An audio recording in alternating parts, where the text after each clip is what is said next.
அழைக்கிறோம்.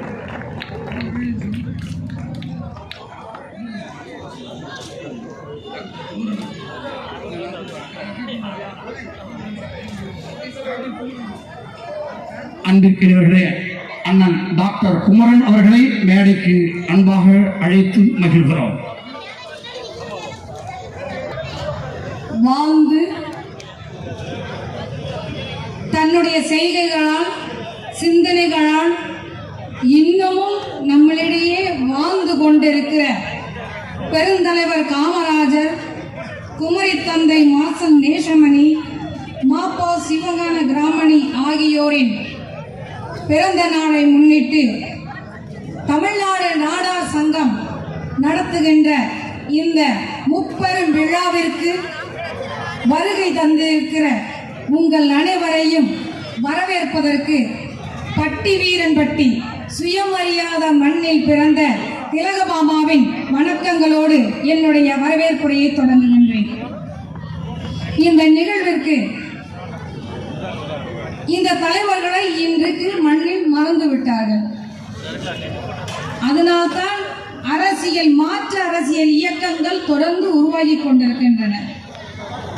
இவர்களை நினைவுபடுத்தி அடுத்த தலைமுறைக்கு கொண்டு செல்லும் இப்பணியை சிறப்புற ஏற்பாடு செய்திருக்கிற தமிழ்நாடு நாடார் சங்கத்தின் தலைவர் திருமிகு முத்துரமேஷ் நாடார் அவர்களே, நிகழ்ச்சி ஒருங்கிணைப்பாளர் வீரமாணிக்கம் சிவா அவர்களே, பொதுச் செயலாளர் ஆனைக்குடி சே வீரகுமார் அவர்களே, பொருளாளர் ஆடிட்டர் கா சிவராஜ் அவர்களே, எல்கேஎன் ராஜநாடார் அமைப்பாளர் அவர்களே, காப்பாளர் சீபா பாஸ்கர நாடார் அவர்களே, எஸ் ரமேஷ் அவர்களே, நெல்லை தூத்துக்குடி நாடார் மகா பரிபாலன சங்கத்தின் தலைவர் போரூர் வி ஆனந்தராஜ் நாடார் அவர்களே, ஆலோசகர் எஸ்பி பாலகிருஷ்ண நாடார் அவர்களே, முதன்மை செயலாளர் பா வேல்குமார் நாடார் அவர்களே, தலைமை நிலை செயலாளர் பொன்ராஜ் நாடார் அவர்களே, செய்தி தொடர்பாளர்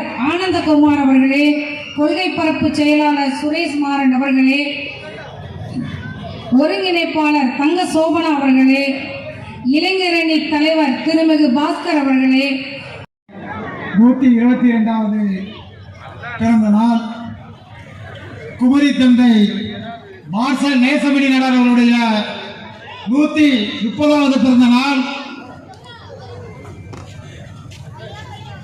சிலம்பு செல்வர் மாப்போஸ் சிவஞான கிராமணி அவருடைய தலைவர்களுடைய பிறந்த நாள் விழாக்களை 30 விழாவாக தமிழ்நாடு நாடார் சங்கம் நடத்தும் இந்த நிகழ்ச்சிக்கு வருகை தந்திருக்கக்கூடிய தமிழக அரசியலின் புதிய சக்தி, இளைஞர்களின் எழுச்சி நாயகன், அருமை அண்ணாச்சி அண்ணாமலை IPS அவர்களை வருக வருக என வரவேற்கின்றோம். இந்த தமிழ்நாடு பாரதிய ஜனதா கட்சியினுடைய விளையாட்டு மற்றும் திறனாய்வுத்துறை தலைவர் அருமை அண்ணன் அன்பின் இலக்கணம் அமர் பிரசாத் ரெட்டி அவர்களுக்கு இதே பூர்வமான நன்றியை தெரிவித்துக் கொள்கின்றோம். இந்த நிகழ்ச்சிக்கு வருகை தந்திருக்கக்கூடிய தமிழ்நாடு பாரதிய ஜனதா கட்சியுடைய துணைத் தலைவர் எங்களுடைய அருமை அண்ணாச்சி கரு நாகராஜன் அவர்களையும் வருக வருக என்று ஏற்றுக்கொள்கின்றோம். மற்றும் இந்த வீரமாணிக்க சிவா அவர்களுடன் வந்திருக்கக்கூடிய மாநில தலைவர் விளையாட்டு மற்றும் திறன் மேம்பாட்டு பிரிவு தமிழ்நாடு பாரதிய ஜனதா கட்சியினுடைய ஐயா அவர்கள் திரு அமர் பிரசாத் ரெட்டி அவர்களை வாத்துரை வழங்க அழைக்கிறோம்.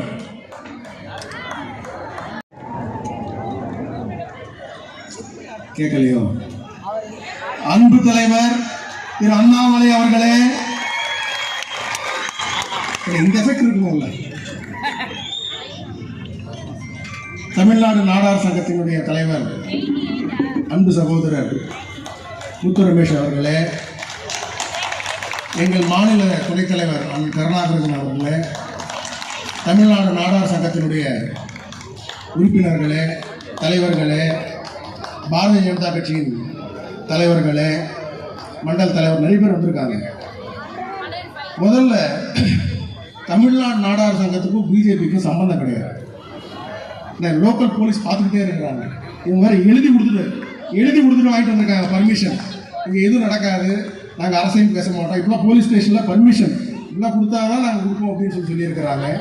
என்னால் உறுதியாக சொல்ல முடியும், தலைவர் அண்ணாமலை அவர்கள் இந்த இடத்துல அரசியல் பேச மாட்டார். அவர் முழுமையாக ஐயா காமராஜர் அவர்கள் பற்றி தான் பேசுவார் என்று உறுதியாக தெரியும். ஏன்னா இந்த குழந்தைங்க காலேஜ் ஸ்டூடெண்ட்ஸ், ஸ்கூல் ஸ்டூடெண்ட்ஸ் இருக்கிற இடத்துல தலைவர் அண்ணாமலை அவர்கள் இன்னைக்கு அரசியல் பேச மாட்டார். ஏன்னா அவர் படித்தவர். நம்ம அண்ணனுடைய தந்தை அண்ணாமலை, அந்த அண்ணாமலைக்கு இங்கே திருவேல் கொடுத்து கந்தனுக்கு வேல் வேல் என்பதை சொல்வதைப் போல தமிழ் வேலுக்கு இங்கே மரியாதை செய்யப்படுகிறது. சூழாயிரம் சாதாரண விஷயம். அண்ணா சொல்றாரு பாருங்க, எப்படி பார்த்தாலும் சூழம் கொடுத்தாலும் ஒண்ணுதான், வேல் கொடுத்தாலும் ஒண்ணுதான், எதை கொடுத்தாலும் தன் வண்ணமிக்க மாட்டுகின்ற ஒரு தலைவன் நம்முடைய அண்ணாமலைஜி என்று சொன்னால் அது மிகையாகாது. அன்புமலை, பாசமலை, எங்களுடைய தமிழை நேசிக்கின்ற மலை, எங்கள் தமிழ்நாடு நாடார் சங்கத்தினுடைய இந்த அன்பிற்கு கட்டுப்பட்டு வந்திருக்கின்ற எங்கள் அண்ணாமலைஜிக்கு கைத்தட்டுகளை மீண்டும் ஒரு முறை பரிசாக தந்து உற்சாகப்படுத்துகிறோம் அன்பிருக்கிறவர்களே. அடுத்து பாட்டுராஜர் பலர் உண்டு, திரராஜர் பலர் என்று தேசத்தில் வருவதுண்டு. எங்கள் நாடார் குல சிங்கம் எங்கள் அண்ணாச்சி இங்கே மாநில துணைத் தலைவர், தமிழ்நாடு பாரதிய ஜனதா கட்சியினுடைய அந்த தேசத்து பற்றுள்ள அந்த கட்சியினுடைய மாநில துணைத் தலைவர் அண்ணாச்சி கரு நாகராஜன் அண்ணாச்சியுடைய சிறப்புரை அடுத்து வாங்க அண்ணாச்சி, உங்களை தான் எதிர்பார்த்திருக்கிறாங்க. அதுக்கடுத்து புயல் வர போகிறது. இது தென்றல் வந்து விட்டார். அந்த தென்றல் சில நேரங்களில் புயலாக மாறும்.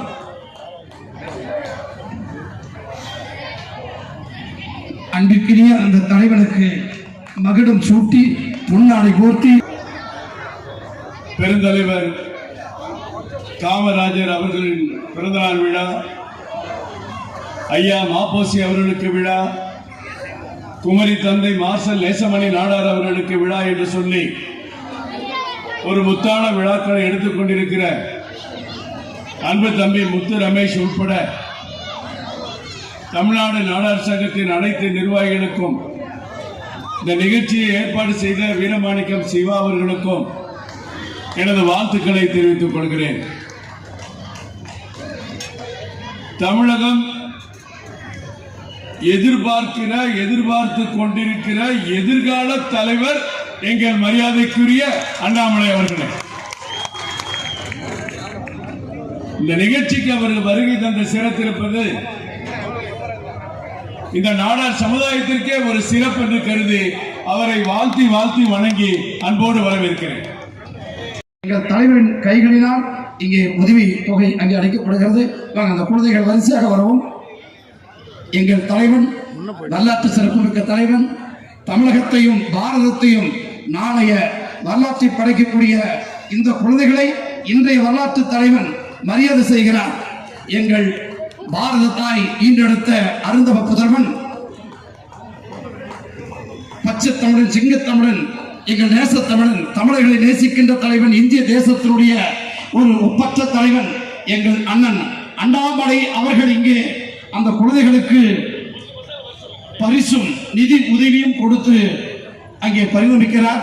அவர்களோடு தமிழ்நாடு நாடார் சங்கத்தினுடைய நிர்வாகிகள், மாபெரும் பாரதிய ஜனதா கட்சியினுடைய மாநில நிர்வாகிகளும் அவர்களோடு உலா வந்து அங்கே அற்புதமான அந்த பரிசை அங்கே தந்து கொண்டிருக்கிற அந்த அற்புதமான ஒரு தருணம் இது.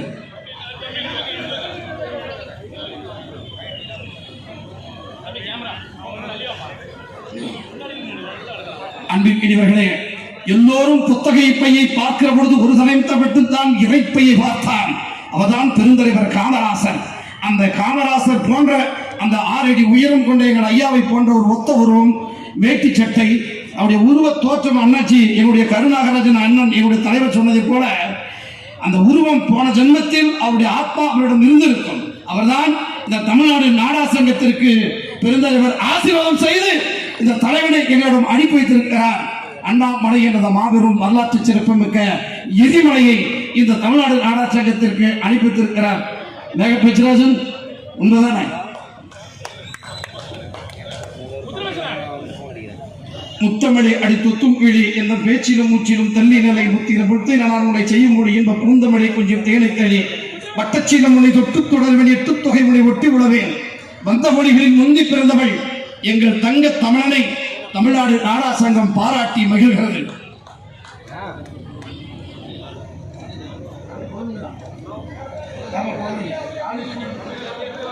அடுத்து சிலம்பம் மாணவ கண்மணிகளை இங்கே 10 மாணவர்களை மட்டும் இங்கே அண்ணன் வீரமாணிக்கம் சிவா அவர்களுடைய அந்த அனுமதியோடு இங்கே மேடைக்கு அழைக்கிறோம். காலத்தின் அருமை கருதி அடுத்த அண்ணனுடைய வீர உரை இருக்கிறது. அத்தனை பேர்களும் இங்கே நாம் குழுமி கொண்டிருக்கிறோம். அண்ணனுடைய வீர உரையும் நம்முடைய ஆற்றமிக்க உரையும் நம்முடைய தமிழகத்தினுடைய நாளைய வரலாற்று எழுத போகும் ஒரு மாசத்து தன்னுடைய வரலாற்று பேச்சை கேட்பதற்கு குழுமி கொண்டிருக்கிற நாமெல்லாம் துடித்துக் கொண்டிருக்கிறோம்.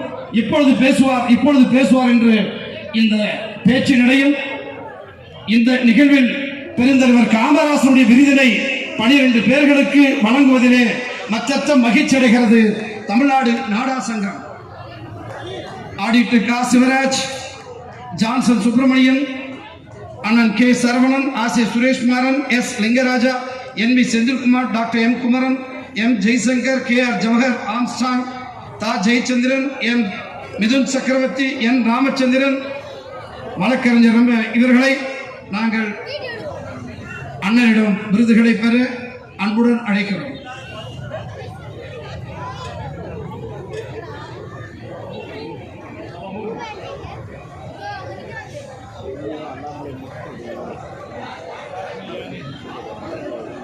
இந்திய தேசம் கேரளா சென்றாலும் அங்கே மலையாள மொழி பேசுவார், கன்னடம் சொல்லவே தேவையில்லை, அங்கே கர்நாடகத்தில் பேசுவார், இந்தி சொல்லவே தேவையில்லை, இந்தியும் பேசுவார். அத்தனை மொழிகளிலும் ஒரு சகலகலா வல்லவனாக இருந்து கொண்டு இன்று தமிழகம் இந்திய அளவில் பேசப்படுகிறது என்று சொன்னால் அது நம் மண்ணில் பிறந்த சேரநாடு, கொங்கு நாடு, பாண்டிய நாடு, தொண்டை நாடு என்று சொல்லக்கூடிய அந்த மண்டலங்களிலே கொங்கு மண்டலம் தந்த ஒரு கொங்கு நாட்டு வேந்தன் நம் அண்ணாமலை என்ற மாபெரும் வரலாற்று சிறப்புமிக்க தலைவர் இங்கே தொண்டை மண்டலத்திற்கு வந்திருக்கிறார்.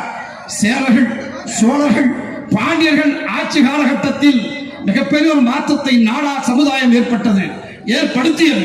அந்த வரலாற்று சிறப்புமிக்க இந்த தமிழ்நாடு நாடா சங்கத்தினுடைய பரம்பரை ரத்தத்தின் இனமாக இங்கே வருகின்றிருக்கிறார் எங்கள் அண்ணாமலை என்று சொன்னால் அது மிகப்பெரிய ஒரு வரலாற்று சிறப்புமிக்க ஒரு சிறப்பு. அண்ணன் அமர் பிரசாத் ரெட்டியார் சொன்னார், எனக்கும் உங்களுக்கும் என்ன சம்பந்தம் என்று பெருந்தலைவர் காமராசர் அவர்கள் சொல்கிறார். ஓமந்தூர் ராமசாமி ரெட்டியாரை போன்று ஒவ்வொரு தலைவனும் இருக்க வேண்டும் என்று சொன்னவர் பெருந்தலைவர் காமராசர் அவர்கள். அப்படிப்பட்ட இந்த நிகழ்வில் விருது மேடையினுடைய அந்த இளைஞர்களுடைய நேரம் செலவிடப்பட்டுக் கொண்டிருக்கிறது. இது போன்ற ஒரு பொதுக்கூட்டத்தை நடத்தி குறிப்பாக இளைஞர்கள் எல்லாம் அழைத்து, இன்னொரு பக்கம் நம்முடைய முதியவர்களையும் அழைத்து தமிழகம் ஒரு தமிழகம் ஒரு காலத்தில் எப்படி இருந்தது, எப்படிப்பட்ட தலைவர்கள் நம்மை வழிநடத்தினார்கள் என்பதை ஞாபகப்படுத்துவதற்காக இந்த விழாவை நாம் நடத்தி கொண்டிருக்கின்றோம். நிச்சயமாக நாம் ஒரு உண்மையை சொல்ல வேண்டும் என்றால் தமிழகத்தில் இன்னொரு ஐயா கர்மவீரர் காமராஜர் அவர்கள் தோன்றுவதற்கு வாய்ப்பே இல்லை. அதெல்லாம் 1000 ஆண்டுகளுக்கு ஒரு முறை இயற்கை தானாக உருவாக்கி ஒரு தலைவனை அடையாளப்படுத்தி காட்டும். அந்த தலைவனுடைய கொள்கையை நாம் பின்பற்றலாமோ தவிர அந்த தலைவனை போல் வருவதற்கு சாத்தியமில்லாத ஒரு வேலை என்பதுதான் இப்பொழுதும் நான் சொல்லக்கூடிய கருத்து. ஆனால் இன்னைக்கு நம்முடைய நோக்கம் எல்லாம் கர்மவீரர் காமராஜர் ஐயா எப்படி வாழ்ந்தார், அவரிடமிருந்து சில கொள்கைகளை எடுத்துக்கொண்டு அரசியல்வாதியாக இருந்தாலும் சரி, சாமானிய மனிதனாக இருந்தாலும் சரி, நாம் எந்த பணி செய்தாலும் கூட கர்மவீரர் காமராஜர் ஐயாவுடைய கொள்கைகளை நாம் எடுத்து நம்மால் செயலாற்ற முடியும். உதாரணத்துக்கு எடுத்துக்கலாம், எத்தனை பேருக்கு தெரியும் கர்மவீரர் காமராஜர் ஐயா 3000 நாட்கள் சிறைச்சாலையில் இருந்தாங்க. 3000 நாட்கள். இந்தியாவுடைய சுதந்திர போராட்டத்திற்காக ஒரு தலைவர், அன்னைக்கு 100 நாள் சிறைக்கு போனவங்க 2 நாள் போனவங்களுக்கெல்லாம் ஒரு பெரிய சிலை எடுத்து தமிழகத்தில் கொண்டாடி கொண்டிருக்கின்றார்கள். அதை மாற்றி பேசுறாங்க. இவங்க பரிந்துரை செய்ய வேண்டும். தைரியங்களை யாருக்கு வருது? பண்டிட் ஜவஹர்லால் நேரு அவர்களை எதிர்த்து பேசிய ஒரு மாமனிதர். அதனால்தான் நான் ஆரம்பத்தில் சொன்னேன், அவரை மாதிரி யாரும் வருவதற்கு வாய்ப்பே கிடையாது. இருந்தும் கூட அவருடைய வாழ்க்கை இன்னும் உன்னிப்பாக படிக்கும். எனக்கு ரொம்ப பிடிச்சதுங்க, எதற்காக நம்முடைய பாரத பிரதமர் நரேந்திர மோடி அவர்கள் அடிக்கடி கர்மவீரர் காமராஜர் ஐயாவுடைய பெயரை பயன்படுத்தலாம். உங்களுக்கு தெரியும், தெரியாது எதுவும் இல்லை. கர்மவீரர் காமராஜர் ஐயாவுடைய ஆசை தமிழகத்தில் ஒரு குடும்பத்திற்கும் கூட குடிக்கிற தண்ணி என்பது பைப்பு மூலமாக வர வேண்டும் என்பது அவருடைய ஆசை. எல்லாத்துக்கும் பைப் மூலமா தண்ணி குடிக்கிறது. அவருடைய சொந்த தாயார் ஒரு முறை வீட்டுக்கு வந்த பொழுது, பைப் மூலமாக வீட்டுக்கு தண்ணி வந்த பொழுது அந்த பைப்பை புடுங்கி எறிஞ்சார். அதற்கு கர்மவீரர் சொன்ன விஷயம் என்னன்னாங்க, ஊர்ல நம்ம மட்டும் பைப் போட்டு தண்ணி எடுத்துக்கிட்டோம்னா ஊரார்காரங்க என்ன பேசுவாங்க? நம்ம கிட்ட ஆட்சி அதிகாரம் இருக்கு, எல்லாம் இருக்கு, நம்ம வீட்டுக்கு பைப் போட்டுருப்பாங்க. அதெல்லாம் வேண்டாலே, அதெல்லாம் புடிங்கல சொன்னவர் நம்முடைய கர்ம வீரர் காமராஜர். இன்னைக்கு கிட்டத்தட்ட 50-60 ஆண்டுகள் கழித்து ஒரு வீட்டுக்கும் குடிநீர் பைப் மூலமாக செல்ல வேண்டும் என்று கர்ம வீரர் காமராஜர் ஐயாவுடைய கனவை இன்னைக்கு நனவாக்கி கொண்டிருக்கின்றார் பாரத பிரதமர் நரேந்திர மோடி அவர்கள் மட்டும்தான். அதாங்க ஜல்ஜீவன் திட்டம். அது எவ்வளவு பெரிய கௌரவம் பாருங்க. அவர் நினைத்தது. அன்னைக்கு தமிழகத்தில் பணம் கிடையாது. காமராஜர் ஐயாவுடைய கனவு எல்லாமே விவசாயத்தை மேம்படுத்தணும், தொழிற்சாலைகளை கொண்டு வரணும். படிக்காத ஒரு மனுஷன் ஐஐடியை கொண்டு வந்தார். இன்னைக்கு படித்தவர்கள் இத்தனை பேர் செய்ய முடியாததை படிக்காத ஒரு மனுஷன் செஞ்சு காமிச்சார். தொழில்துறை அத்தனை இண்டஸ்ட்ரி கொண்டு வந்தார், பெல்ல கொண்டு வந்தார், ஐஐடி சென்னை கொண்டு வந்தார். அவரு கட்டின 9 அணைகள் பார்த்தீங்கன்னா எந்த கோளாறு இருக்காது. ஆனா தமிழ்நாட்டில் 5 முறை முதலமைச்சராக இருந்த ஒருவர் கட்டின ஒரே ஒரு கொடவனார் அணை ஒரு மலையில் அடைச்சிட்டு போயிடுச்சு. அவங்க கட்டினது ஒரே ஒரு அணை மட்டும்தான். அது அரசியல் பேசக்கூடாதுன்னு அதனாலதான் பேர் சொல்லணும், தேவையில்லாம அவருக்கு ஒரு எஃப்ஐஆர் போடுவாங்க. 9 அணைகள் கட்டி ஒரு கீறல் கிடையாது. 5 முறை முதலமைச்சராக இருந்த கட்டின ஒரே ஒரு கொடவனார் அணை ஒரு மலைக்கு தாங்க. அப்ப படிக்காத மேதைக்கு இருந்த தொழில்நுட்பமும் அவருக்கு இருந்த அறிவாற்றலும் தொலைநோக்கு பார்வையும் இன்னைக்கு ஆட்சியாளருக்கு இருக்கக்கூடிய தொலைநோக்கு பார்வையும் நாம பார்க்கணும். எப்படி கர்ம வீரர் காமராஜர் ஐயாவை பற்றி நாம் புகழை பேசிக் கொண்டிருக்கின்றோம், இளைய சமுதாயத்திற்கு தெரிய வேண்டும் என்று நினைக்கின்றோமோ, அதே போல மாப்போசி ஐயா, சிவஞானம் ஐயா சாதாரண ஒரு மனிதர் இல்லைங்க. மெத்த படித்தவர். எல்லாம் படித்தவர்னா நம்ம என்ன நினைச்சுக்கிறோம், ஸ்கூலுக்கு போய் படிக்கணும், டிகிரி வாங்கணும், குழந்தைகளுக்கு அதான் ரொம்ப முக்கியம். இவர்கள் எல்லாம் குறைவாக படித்து உலகத்தை அதிகமாக உலகத்திலே படித்தவர். அது சிவஞானம் ஐயா ஒரு அற்புதமான ஒரு எடுத்துக்காட்டு. காரணம், சிந்தனையின் தலைவன், சிறப்பான தலைவன், செயலின் புயலான தலைவன், மாசற்ற தலைவன், பாரத தேசத்தையே இன்னொரு காலகட்டத்தில் வழிநடத்தக்கூடிய ஆற்றல் மிக்க ஒரு பச்சை தமிழன், அண்ணாமலை என்ற அந்த ஒரு மாபெரும் எரிமலை இங்கே வருதந்து கொண்டிருக்கிறான். தமிழகத்தையே புரட்டி வைத்த அந்த மாபெரும் வரலாற்று சிறப்புமிக்க சிற்பி இந்த மண்ணில் இன்னும் சற்று நேரத்தில் காலடி வைக்க இருக்கிறார்.